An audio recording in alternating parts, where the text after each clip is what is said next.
स्वामी समर्थ, जय जय स्वामी समर्थ, श्री स्वामी समर्थ, जय जय स्वामी समर्थ.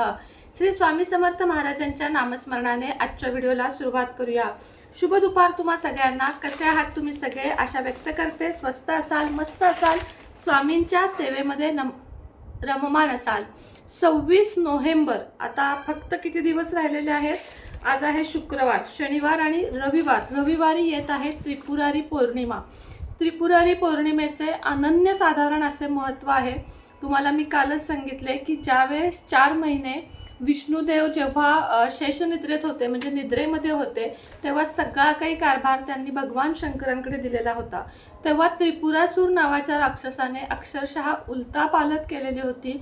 सगळ्या ऋषीमुनींना, देवी देवतांना तो त्रास देत असे आणि त्यामुळे सगळ्यांनी शंकर भगवानांकडे प्रार्थना केली आणि अर्थातच सगळा कारभार तेव्हा शंकर भगवानांकडे म्हणजे महादेवांकडे असल्यामुळे त्यांनी त्या त्रिपुरासुराचा वध केला आणि त्या दिवशीपासून त्रिपुरारी पौर्णिमा नावाने ही पौर्णिमा त्या दिवशी पौर्णिमा होती आणि त्या दिवशीपासून ही त्रिपुरारी पौर्णिमा म्हणून ओळखली जाते. तर आपल्याला या दिवशी काय काय करायचे आहे ते सर्वप्रथम मी तुम्हाला सांगते. सकाळी लवकर उठायचे आहे. पौर्णिमा आहे, लक्ष्मीचे आगमनाचा सुद्धा दिवस असतो पौर्णिमा. सगळ्यात पहिल्यांदा तुम्हाला उठून स्नान करायचं आहे. अंघोळीच्या पाण्यामध्ये तुमच्याकडे गुलाबजल किंवा गुलाब अत्तर जे काही असेल किंवा थोडासा कापूर, काही ना काही हळद, चिमूटभर हळद, थोडंसं मीठ किंवा 1 चमचाभर दूध, असं काही ना काही तुम्हाला अंघोळीच्या पाण्यात घालून या दिवशी आंघोळ करायची आहे. नुसती आंघोळ तुम्हाला या दिवशी करायची नाहीये. काही ना काही आंघोळीच्या पाण्यामध्ये घालायचं आहे आणि आंघोळ तुम्हाला करायची आहे. आंघोळ म्हणजे त्या दिवशीचं एक प्रकारचं अभ्यंग स्नान, उठणं असेल तर उठणं लावा. ते झाल्यानंतर सगळ्यात आधी तुम्हाला देवपूजा करायची आहे. सर्व देवांना या दिवशी पंचामृताने, पाण्याने आणि पुन्हा आधी पाण्याने, मग पंचामृताने आणि पुन्हा पाण्याने अशा प्रकारे स्नान घालायचं आहे आणि त्यानंतर देवासमोर तुम्हाला दिवा लावायचा आहे. हा झाला सकाळचा विधी. त्याचप्रमाणे दरवाजाही स्वच्छ पुसा. सकाळी सुद्धा तुळशीपाशी दिवा लावा. दरवाजात 1 दिवा तुम्हाला त्या दिवशी लावायचा आहे. पौर्णिमा आहे. पौर्णिमेचं आगमन म्हणजे लक्ष्मीचं आगमन आहे. 26 तारखेलाच तुम्ही सत्यनारायण पूजा सुद्धा संध्याकाळी करू शकता, जी आपण नेहमीच करतो आणि ती केलीच पाहिजे. म्हणजे आपण आता या पौर्णिमेला मी नाही करणार आहे, कारण मी अक्कलकोटमध्ये जाणार आहे. माझे सगळे उपाय वगैरे राहून जाणार आहेत, पण काहीच हरकत नाही आहे. स्वामींच्या भेटीपेक्षा कुठलाच उपाय किंवा कोणतीच गोष्ट महत्त्वाची आहे असं मला वाटत नाही. त्यामुळं नक्कीच मी कुठली अडचण येऊ नये देवकृपेनं जाण्यात माझ्या, कारण 3-4 महिने झाले मला महाराज बोलवेना झालेत. तर या त्रिपुरारी पौर्णिमेला जे कोणी अक्कलकोटमध्ये असेल आपण अवश्य भेटूया. मी आदल्या दिवशी तुम्हाला वेळ कळवेन किंवा त्या दिवशी सकाळी वेळ कळवेन. आपण सर्वजण अवश्य भेटूया आणि त्या दिवशी तुम्हाला मी तिथले दर्शन सुद्धा देणार आहे. आता हा झाला सकाळचा विधी की देवपूजा कशी करायची. या दिवशी तुम्हाला तुमच्याकडे जर बाळकृष्णाची किंवा विष्णूची मूर्ती असेल आणि दक्षिणावर्ती शंख असेल तर दक्षिणावर्ती शंखामध्ये पाणी आणि थोडंसं केशर किंवा दूध आणि थोडंसं केशर घालून भगवान विष्णूंच्या मूर्तीला अभिषेक करायचा आहे. माता लक्ष्मीला अभिषेक करायचा आहे पंचामृताने. त्यानंतर माता लक्ष्मीला गुलाब अत्तर लावायचा आहे. स्वामींनाही ना अत्तर लावायचं आहे. विष्णूंची पूजा करायची आहे. विष्णू भगवानांच्या फोटोला हार, फुले जे काही असेल, फोटो, मूर्ती, त्याला अत्तर लावून हार, फुले, कापूस, वस्त्र हे सगळं काही व्हायचं आहे. या दिवशी विष्णू भगवानांना बेल सुद्धा व्हायला जातो. खूप चांगलं आहे विष्णूंना बेल वाहणं. खूप म्हणजे खूप या दिवशी या गोष्टीचं पुण्य तुम्हाला मिळेल. हे झाल्यानंतर तुम्हाला संध्याकाळी काय करायचं आहे ते सांगते. संध्याकाळी तुम्हाला 750 वातींची एक वात मिळते विकत बाजारात. त्रिपुरी वात म्हणून तुम्हाला मिळेल. ती वात तुम्हाला 2 आणायच्या आहेत. एक तुम्हाला लक्ष्मीच्या किंवा भगवान शंकरांच्या, शक्यतो भगवान शंकरांच्याच मंदिरामध्ये ती प्रज्वलित करायची आहे आणि एक देवघरासमोर तुम्हाला प्रज्वलित करायची आहे. भगवान शंकरांच्या मंदिरामध्ये ही प्रज्वलित केल्यामुळे अकाली मृत्यू घडणार नाही.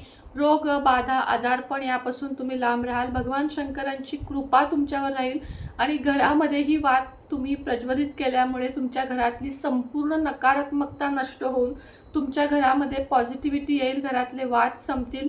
घरामध्ये एक प्रकारचा आनंद तुमच्या घरामध्ये पसरेल. म्हणून तुम्हाला या दोन्ही गोष्टी करायच्या आहेत. 2 बंच आणा 750 वातींचे. त्रिपुरी पौर्णिमेची वात म्हटलं की मिळते अशा 2 आणा. एक भगवान शंकरांच्या मंदिरात आणि एक आपल्या मंदिरात म्हणजे आपल्या देवघराच्या समोर तुम्हाला प्रज्वलित करायचे आहे. त्यामध्ये तुम्हाला तूप किंवा तिळाचं तेल तुम्हाला जे परवडेल ते तुम्ही घालू शकता. त्याला कुठलीही अट नाही आहे की हेच घाला तेच घाला, जे तुम्हाला परवडेल ते तुम्ही यामध्ये घालू शकता. त्याचप्रमाणे या दिवशी तुम्हाला त्रिपुरी पौर्णिमा आहे, म्हणून घरामध्ये तुम्हाला मी ज्या वस्तू सांगणार आहे त्या वस्तू जाळायच्या आहेत. मी दर पौर्णिमा अमावस्येला सांगत असते आणि याही तुम्हाला अमावस्या त्रिपुरी पौर्णिमेला सांगणार आहे की ही त्रिपुरी पौर्णिमा आहे. याची काहीतरी एक विशेष महत्त्व आहे. तुम्हाला एका पणतीमध्ये किंवा तांब्याच्या तांबणामध्ये किंवा होमपात्रामध्ये तुम्हाला कापूर घ्यायचा आहे. मोठ्या प्रमाणात थोडा एक एवढा कापूर घ्यायचा आहे. शक्यतो भीमसेनी असावा. भीमसेनी कापूर हा चांगला असतो वापरण्यासाठी सुद्धा आणि म्हणजे घरातली निगेटिव्हिटी जाण्यासाठी सुद्धा कापूर घ्यायचा आहे तुम्हाला जरा मोठ्या प्रमाणात. त्यानंतर तुमच्याकडे जर असेल तर गौरीची म्हणजे गाईच्या शेणाची जी गौरी मिळते, ज्याला आपण गौरी, आमच्याकडे गौरी म्हणतात, गाईच्या शेणाचं शेणकूट गौरी ती आहे, ती प्रज्वलित करायची आहे. नसेल तर ती स्किप केली तरी चालेल.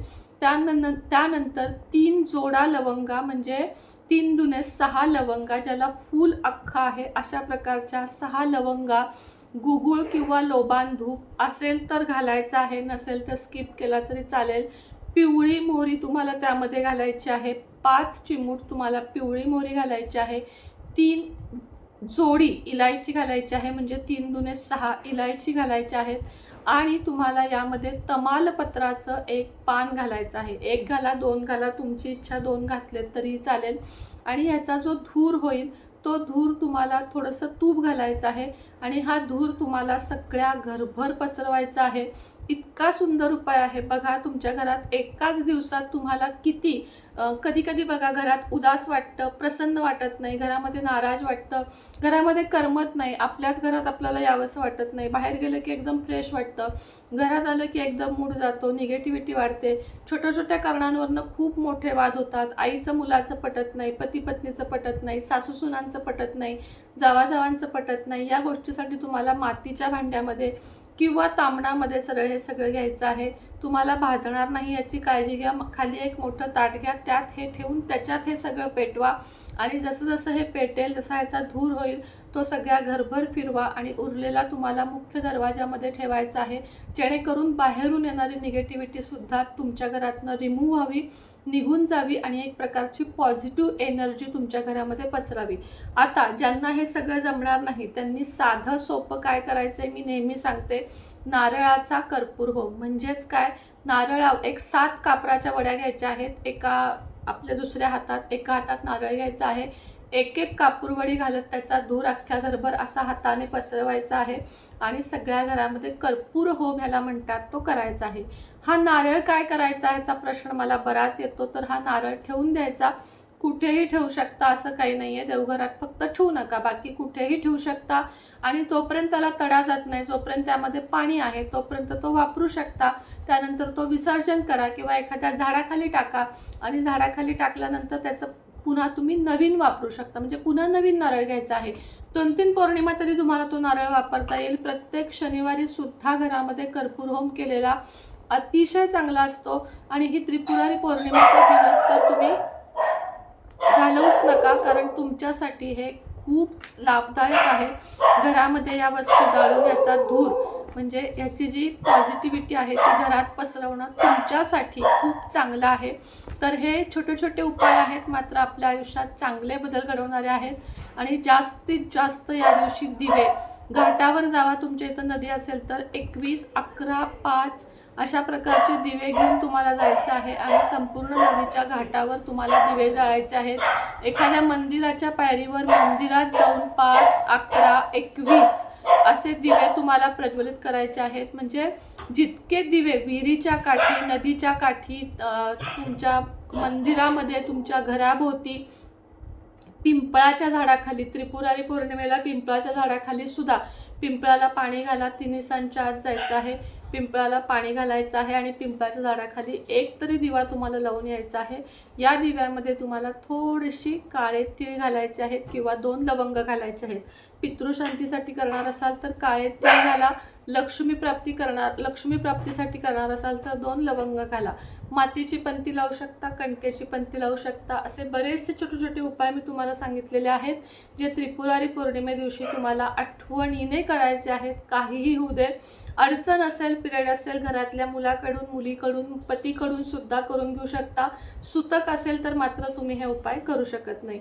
मला असं वाटतं व्हिडिओ तुम्हाला समजला असेल. तरीही काही समजलं नसेल तर नक्कीच कमेंट करा, मी तुम्हाला उत्तर देण्याचा प्रयत्न करेन.